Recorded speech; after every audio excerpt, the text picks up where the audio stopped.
Emang iya orang Jawa dan Sunda nggak boleh dipersatukan dalam pernikahan. Tapi kenapa?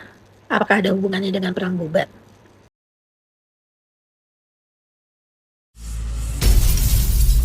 Apakah perang itu akhirnya melahirkan dendam turun-temurun? Atau semua ini cuma kesalahpahaman? Langsung aja yuk kita bahas. Hai hai hai, balik lagi sama gue masih di channel Past Imperfect Stories.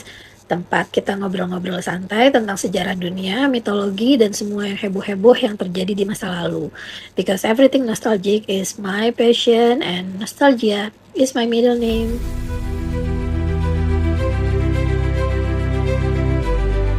Perang Bubat. Kisahnya paling sering kita dengar dari rangkuman dua sumber, yaitu Pararaton dan Kidung Sunda. Cerita yang paling sering kita dengar, terlepas dari apakah ini fakta atau bukan, adalah Perang Bubat dimulai dari rencana pernikahan politik antara Raja Majapahit yang super ganteng, yaitu Hayam Wuruk, dengan putri cantik jelita dari Kerajaan Sunda atau Kerajaan Galuh, yang bernama Dyah Pitaloka Citra Resmi, anak dari Prabu Maharaja Linggabuana. Kabarnya nih, Hayam Wuruk terpikat melihat lukisan Dyah Pitaloka dan bukan karena ngelihat Instagram profilnya ya. Jadi lagi lihat lukisannya, terus naksir, dan ternyata Gayung pun bersambut. Match.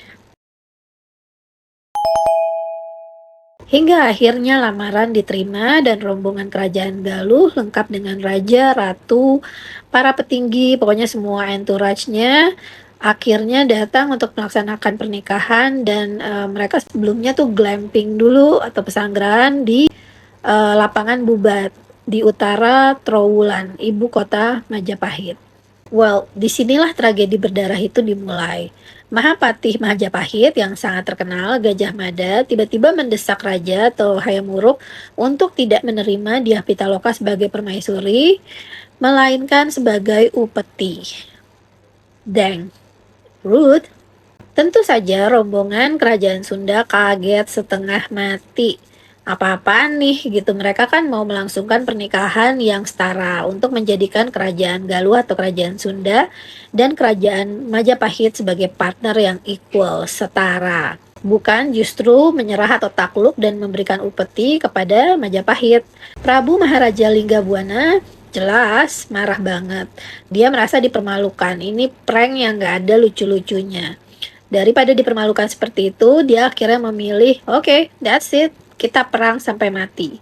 Atau disebut juga puputan.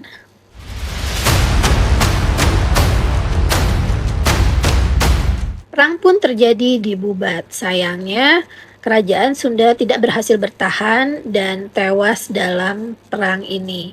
Bahkan Prabu Maharaja Linggabuana pun gugur dalam mempertahankan harga dirinya.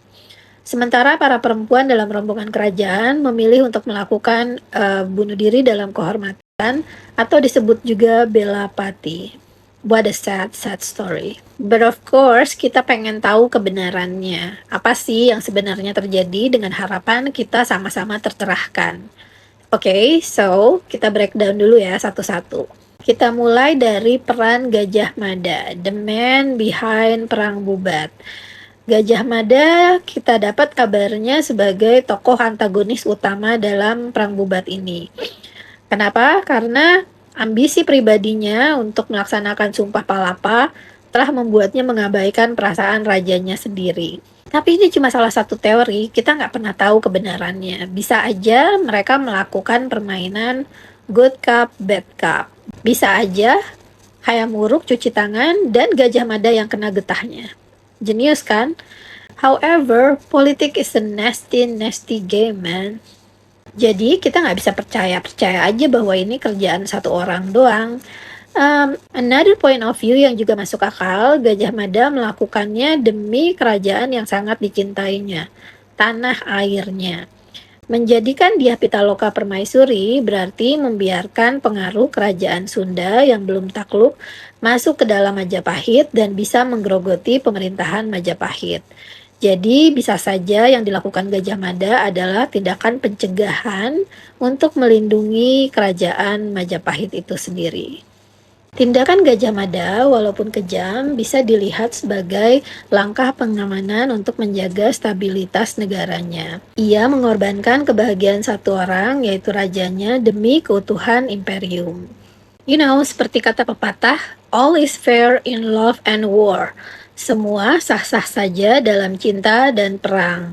Tapi tentu saja balik lagi ke prinsip masing-masing ya. Terus, kalau dari pihak kerajaan Sunda sendiri, apa iya mereka terlalu naif sehingga bisa dijebak dengan relatif mudah oleh kerajaan Majapahit? Interesting. Tapi menurut gue sebenarnya lebih karena ketidakadanya pilihan sih. Majapahit was huge, brothers. Menolak pinangan Raja Majapahit ya ujung-ujungnya bisa apes juga. Bisa-bisa terjadi perang yang lebih hebat lagi. Jadi menurut gue sih mereka nggak sepolos itu ya. Gue rasa mereka paham banget resikonya. Tapi di saat bersamaan mereka juga bertaruh ini adalah langkah politik terbaik yang bisa mereka ambil. Bagaimanapun tragedi ini melahirkan banyak mitos dan larangan yang bertahan selama ratusan tahun. Membuktikan betapa dalam luka yang ditinggalkan oleh tragedi ini. Ada mitos larangan pernikahan. Konon, ada tabu yang mengatakan laki-laki Jawa, terutama yang bangsawan, dilarang untuk menikahi perempuan Sunda dan juga sebaliknya. Meskipun sekarang sudah tidak relevan dan jangan dipertahankan ya, tapi mitos ini pernah sangat kuat di kalangan tertentu sebagai bentuk kenangan atas pengkhianatan Bubat.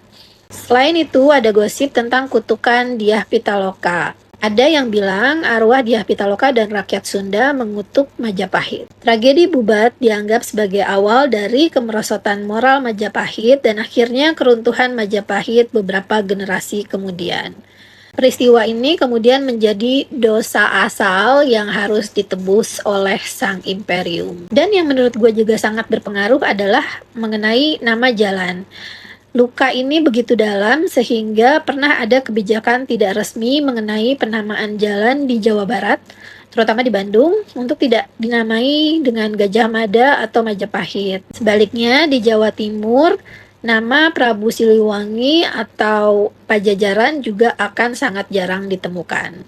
Rekonsiliasi simbolis baru terjadi di era modern. And now, ayo kita mencoba lebih kritis lagi dan menggali lebih dalam lagi tentang peristiwa Perang Bubat. Tahukah lo semua akan paradoks Nagara Kertagama? Nah, kitab Nagara Kertagama ditulis oleh Empu Prapanca pada masa pemerintahan Hayam Wuruk. Kitab ini adalah sumber paling otentik dan kontemporer tentang kejayaan Majapahit. Anehnya, tidak ada satu kata pun yang menyebutkan tentang Perang Bubat. Nah loh, disinilah brothers and sisters, letak plot twist terbesar dari Perang Bubat. Plot twist abis.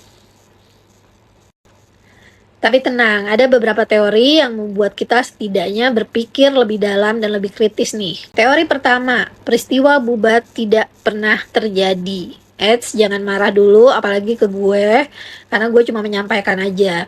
Sebagian sejarawan berpendapat ini hanyalah fiksi sastra, terutama yang dalam Kidung Sunda, dan dibuat di kemudian hari hanya sebagai kritik moral dan alegori politik.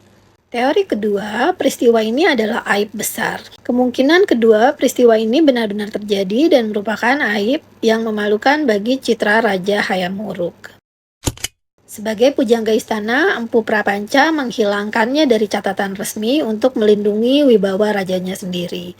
Bagaimanapun, sejarah selalu ditulis oleh pemenang dan pemenang tidak akan menuliskan aibnya sendiri. Itu teori kedua ya. Terus, gimana dong? Apakah cerita Perang Bubat sumbernya dari kisah sejarah atau malah fiksi? Oke, seperti sudah gue sebutkan di awal-awal video, sumber Perang Bubat sendiri dikisahkan oleh para Raton dan Kidung Sunda. Para Raton sendiri ditulis jauh setelah era Majapahit. Isinya campuran antara fakta, mitos, dan silsilah yang kadang tidak akurat. Sementara Kidung Sunda justru ditemukan di Bali, bukan di Jawa atau Sunda. Ditulis dalam bahasa Jawa Tengahan, dan Kidung Sunda ini lebih cocok disebut karya sastra yang heroik romantis dengan bahasa yang didramatisir. Sangat mungkin penulisnya menulis ulang dari kisah nyata atau rumor dan mendramatisasinya menjadi sebuah epos yang tragis dan emosional. Dan untuk menutup ini, menurut gue, fenomena Perang Bubat sendiri adalah sebuah fenomena unik di mana dampak kulturalnya terasa lebih nyata daripada bukti sejarahnya. Secara historis, kita tidak bisa 100% yakin apakah peristiwa ini benar-benar terjadi atau benar terjadi tapi tidak seperti yang diceritakan. Keheningan kitab Nagara Kertagama adalah hal yang paling menimbulkan keraguan-raguan. Tapi secara kultural, kisah ini sangat nyata. Ia hidup dalam bentuk mitos, pantangan, dan simbol harga diri bagi orang Sunda, serta sisi gelap ekspansionisme Majapahit. Jadi, apa dong kesimpulannya? Apakah Perang Bubat itu fakta atau fiksi? Jawabannya mungkin tidak sesederhana itu. Mungkin yang paling penting bukanlah apakah cerita ini 100% akurat terjadi, melainkan mengapa cerita ini begitu kuat dan bertahan hingga ratusan tahun. Perang Bubat adalah bukti bahwa terkadang sebuah cerita atau memori kolektif tentang luka dan kehormatan bisa menjadi lebih kuat dan berpengaruh daripada fakta sejarah itu sendiri. Cerita inilah yang melahirkan mitos, cara pandang, dan bahkan sempat membuat jarak antara kedua suku terbesar di Indonesia. Tugas kita sekarang bukanlah memperdebatkan siapa yang benar atau salah selama 700 tahun ini, tapi untuk belajar dari betapa besarnya luka yang bisa disebabkan oleh ambisi dan kesalahpahaman. Dan yang terpenting untuk memastikan mitos perpecahan itu sebagai past imperfect story, bukan bagian dari masa depan kita. No. Nah, sekarang giliran Lolo nih. Menurut kalian sendiri, teori mana yang paling masuk akal? Apakah ini peristiwanya benar-benar terjadi atau cuma fiksi? Gue tunggu diskusi serunya di kolom komentar. Dan gue izin untuk menyudahi dulu episode ini. Please, kalau kalian suka sama konten ini, bantu support dengan like, comment, share, dan subscribe. Dan lonceng notifikasinya juga jangan lupa dinyalain. Thank you. Bye.